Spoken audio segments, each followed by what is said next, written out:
It feels like President Biden and his party have sent us back in time. And we're going to have a situation like we did in the 1970s. Let's consider the possibility that the 2020s could actually be worse than the 1970s. The 1970s was the decade of strikes, recession, oil crises, stagflation, crumbling cities, and rising crime. Even as those years recede from living memory, they linger in the discourse as a cautionary tale. The experience of the 1970s is used to justify tough-on-crime policies. It's also used as a cudgel against labor. If workers demand too much, we'll be back to the 70s. These warnings have been circulating for a long time, but since Joe Biden took office in 2021, fear of the 1970s has peaked. Economists and pundits now insist we're already replaying the 70s, with inflation, a fuel crisis in Europe, and war. Today on the show, we're talking about why people are so afraid of the 1970s and whether we're really headed back there. I'm Laura Marsh. And I'm Alex Pareene. This is The Politics of Everything. Would you like to hear more from TNR? Every day, our writers and editors work to bring you the reporting and analysis you need to make sense of the world. But we can't do it without you. Please consider subscribing to The New Republic with our special offer at tnr.com/special offer. That's tnr.com/special offer. It seems like everyone on television and newspapers is warning these days that the U.S. is on the brink of returning to the 1970s. Treasury Secretary Janet Yellen has said the 1970s were the decade to which nobody wants to return. Gerald Baker, former editor of the Wall Street Journal, said in the 1970s, American cities became hellscapes. One economist called the decade a horror movie. On the right, the left, and the center, there's a palpable anxiety that the troubles of that era are descending again. We're speaking now with Aaron Timms, who recently wrote an article for The New Republic about this fear of the 1970s. Aaron, thanks for coming on the show. Well, thank you for having me. So, what was so bad in this view, in this telling? What was so bad about the 1970s? What are these people warning that we're returning to? Well, I guess the most immediate source of the analogy is inflation. So inflation reached double digits in the middle of the 1970s and was this kind of persistent problem throughout the 1970s. And it was driven by factors that feel familiar to the situation that we're in today. There was an energy shock. There was a food crisis. When I talk about inflation today, of course, we're in the position where supply shocks have caused consumer goods prices to increase. So that's sort of, I think, the basis for this analogy. But thinking sort of more broadly about what was so scary about the 1970s, yes, inflation was this big intractable problem, but I think a lot of these references to the 1970s are driven by a fear of lawlessness, especially in cities. The caricature, if you like, of the 1970s is as the decade of mean streets and Taxi Driver and the French Connection, sort of very dark, gritty time when there was a lot of crime in the inner cities. White people especially were fleeing to the suburbs. It seems like people who are speaking about the return of the 70s in these sort of apocalyptic terms, they're not just making an economic argument about inflation and interest rates. There is a sort of moralistic part of it that I think you touched on. Right. There is absolutely this sort of moralistic argument. You had this culture of permissiveness and freedom that came out of the 1960s, so people felt emboldened to press their claims on the state, which sort of led to a rise in activism, let's say, very generally speaking. You combine that with kind of these problems with law and order, with urban insecurity. I think it just feels like the kind of decade where the economy was spiraling out of control, law and order was spiraling out of control, and people were becoming, generally speaking, too entitled. And that's really what we need to be scared of.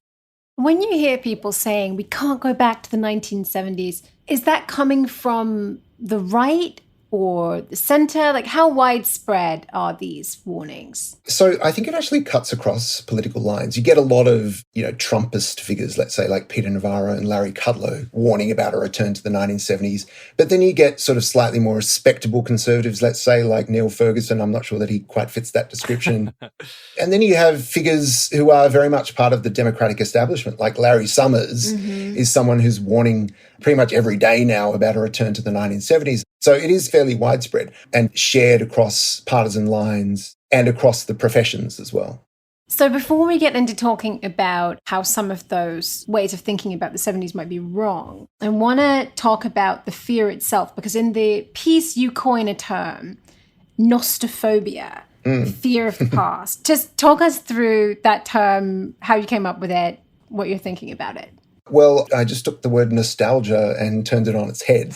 And I think this is sort of quite an interesting concept, I say, as the person who wrote the piece. But those of us who weren't alive in the 1970s or have no living memory of inflation, when we think about sort of the past or the post-war past, let's say, I sort of consider that it's been idealized more in nostalgic terms. We think of nostalgia for the immediate post-war era. Even today, there's some residual nostalgia for the 1990s, even though it's kind of, in many respects, a decade that reflects a lot of the problems that we live with today. This is the first instance that I can think of, certainly in my lifetime, let's say sort of over the last 40 years, let's say, since the 1970s, where the past, sort of a period of the past from the post-war era is held up as a source of anxiety, as a source of fear. So instead of nostalgia, which is sort of a longing for a return to the past, it's more in the nature of nostophobia. It's a fear of return. And yeah, I think it's sort of risen to the level where it describes a general syndrome and not just something that attaches to one or two discrete personalities. So nostophobia is the fear of the past. And then you have this nice phrase in the piece, 70s syndrome, which seems to be the dominant strain of nostophobia. Like that's the thing that we're really scared of, specifically in the past. Right, exactly. What I find really interesting about this is the hold that it has on a lot of members of the media and the political class.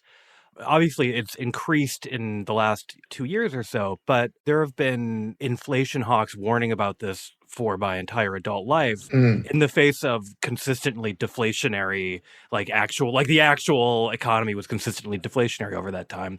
But I found it fascinating that the hold that it had as the 70s themselves retreated further into the background and as fewer and fewer living people had any memory of what the 70s were actually like to live through. Do you think that as fewer people remember them, does that make it like sort of stronger or weaker in its like mythic hold on people? I think it's at the sweet spot right now where it's at the absolute peak of its strength, because you have enough people who have a living memory of the 1970s, and they're sort of relatively senior figures now in politics and media and business and so forth.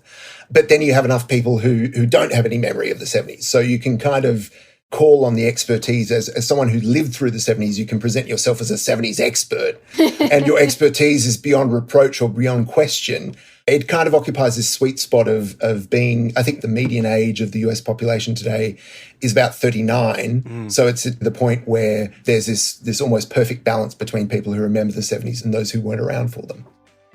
After the break, we'll be back to talk about how this fear of the 1970s is being put to use. What do the nostophobes want us to do to avoid a return to that era?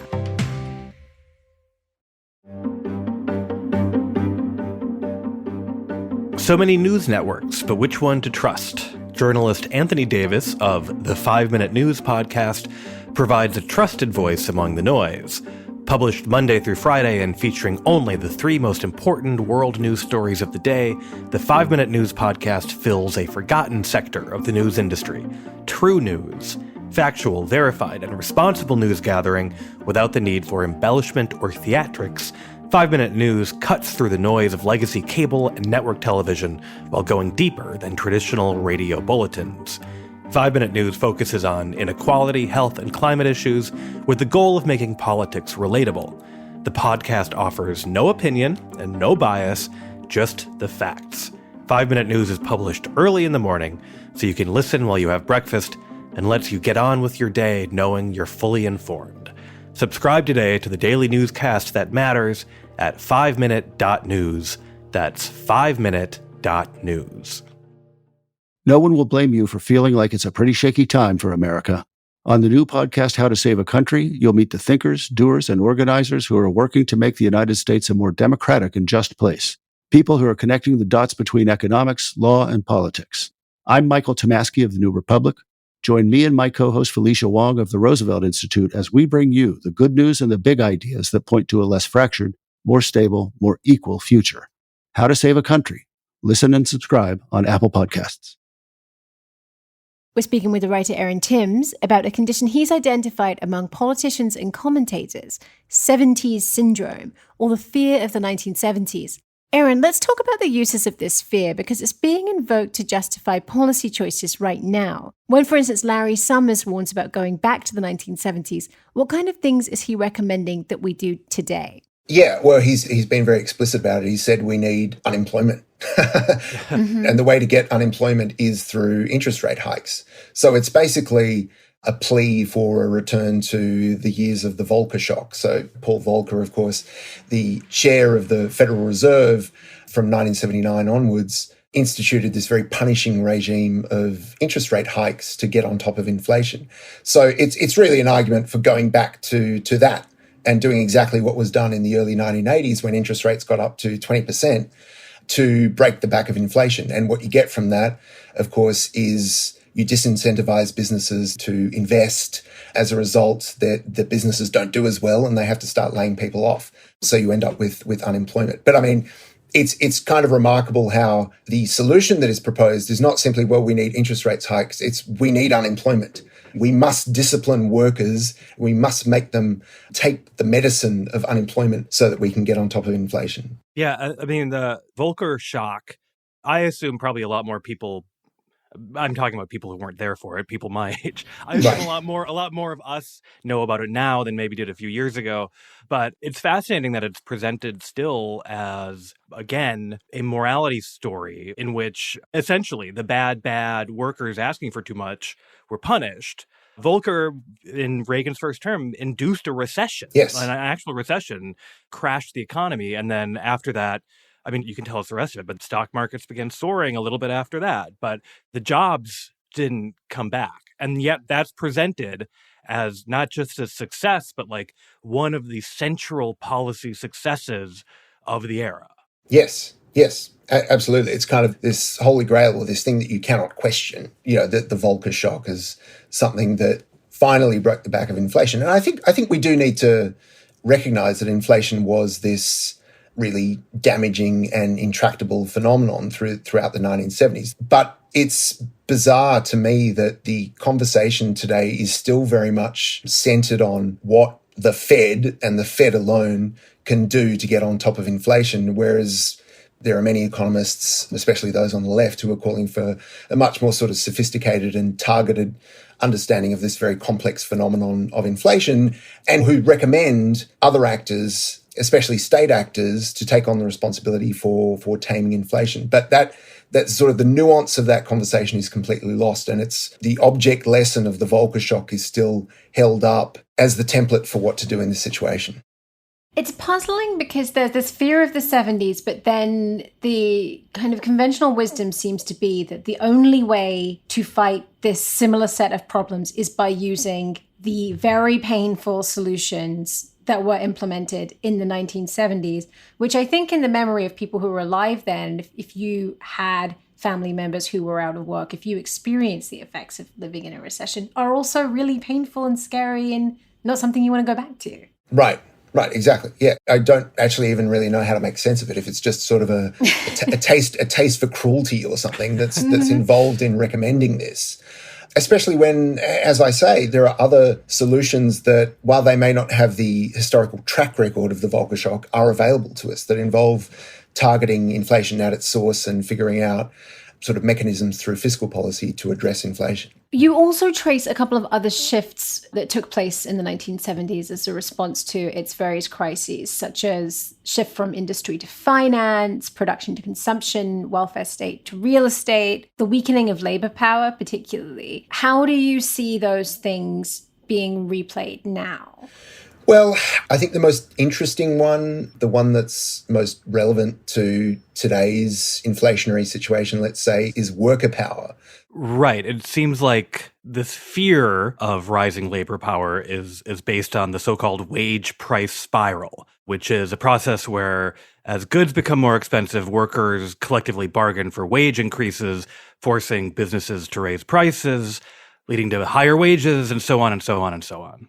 Absolutely. When people invoke the ghost of the wage price spiral today, I think what's missing from that conversation is the fact that labor is nowhere near as organized There's nowhere near the level of collective bargaining. There isn't anywhere near the level of collective action. So there is this very interesting parallel and distinction between the inflation of the 70s and the inflation of today, in that today we've just come out of a pandemic where a lot of people were put out of work. And suddenly we have this very, very tight labour market where people are coming back into the workforce and there is this huge demand for labour. And that gives workers a kind of power, but it's actually not the same kind of power that workers had in the 1970s. What we have today is strong workers, but they're totally atomized. And the strength of workers is totally located in the individual worker as opposed to being something that's dispersed over a collective. So that's, I think, a really important distinction. And this goes beyond labour.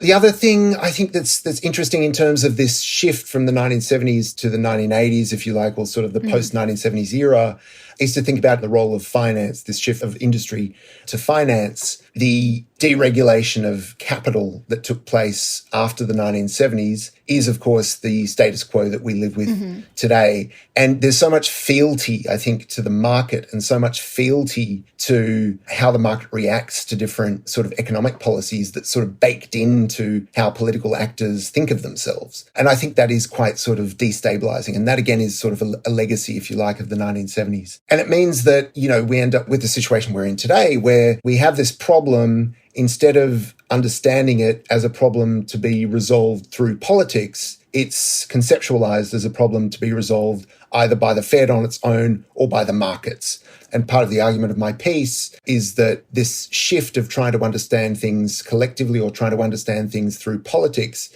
to simply giving up on political contestation and letting the market decide how to distribute resources is very much a product of the solutions that were developed through the 1970s to these problems of inflation and scarcity.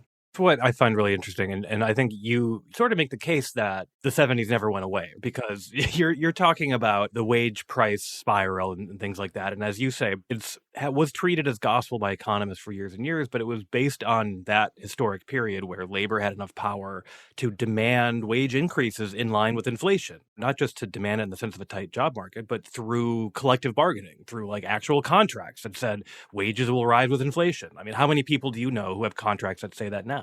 Yeah. So it seems absurd to cling to that as a law of economics and not as this sort of thing that happened at the time. The late 70s and early 80s deregulation and interest rate hikes and financialization. So as you say, it transformed the entire American economy, which makes it seem all the more absurd to me that the argument would be we should just do that again. Because exactly. we did it. Right. That happened. There's not a powerful labor movement to crush again because it's done. Yes. Yeah, exactly. And it's this weird sort of mania for stability, I think, that is really popular throughout policy circles and throughout sort of financial circles, let's say. The idea that the worst thing that can happen is that we can destabilize the status quo. I would argue the opposite. The best thing that could happen is if we do that, because the status quo is not working for so many people.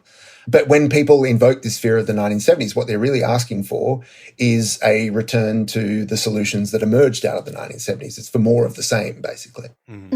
So stripping back more entitlements, the few things that remain, raising interest rates, doing more austerity. Right. Yes, exactly. And, fueling the further financialization of the economy and increasing, or at least preserving, the distance between voters and the elites, if you like, the political elites, the business elites. Entrenching this, what I call sort of the de-democratization of monetary and economic decision-making. One of the legacies of the 1970s, of course, is that we have a very technocratic mode of economic governance. And economics is seen as this sort of priestly preserve of experts and the kind of thing that we, ordinary people cannot question.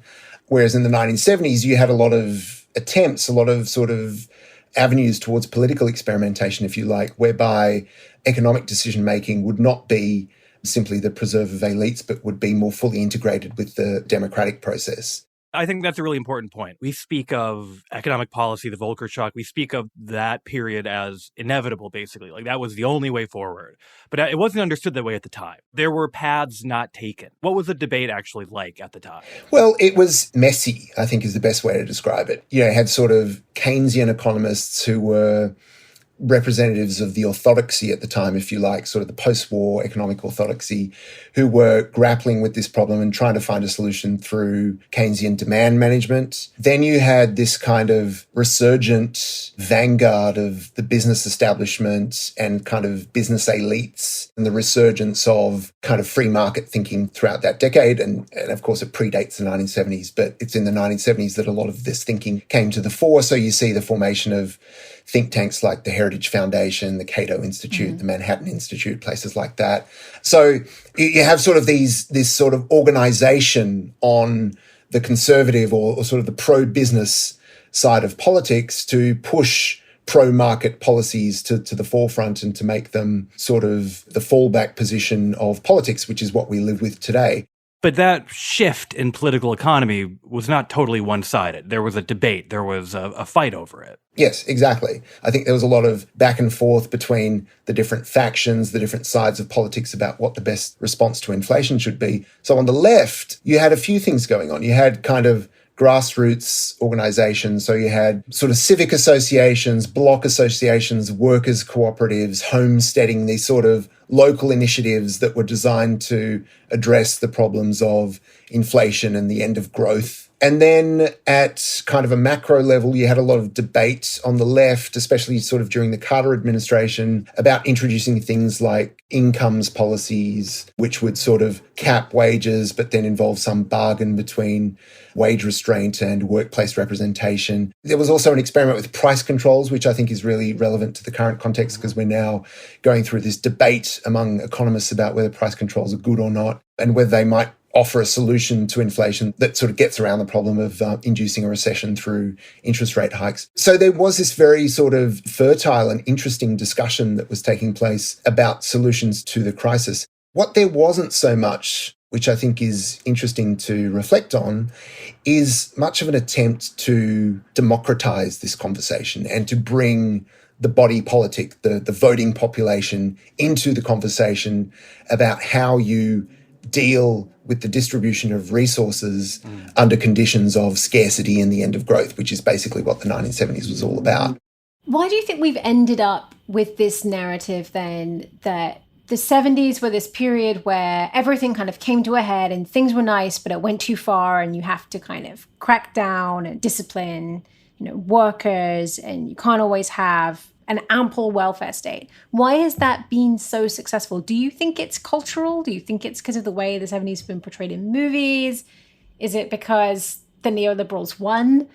Like, what is the staying power of this vision of the 1970s? Because also in the piece, you say that this has distorted the legacy of the 70s. Like, it was also the era of the founding of the EPA and lots of good things. I mean, one of the reasons Alex and I were so interested in doing this episode was because for the last 3 years, pretty frequently when we discuss an issue on this show and we're like, let's go into the history of this and like see when this bad thing started happening. Right. It's always like, 1978?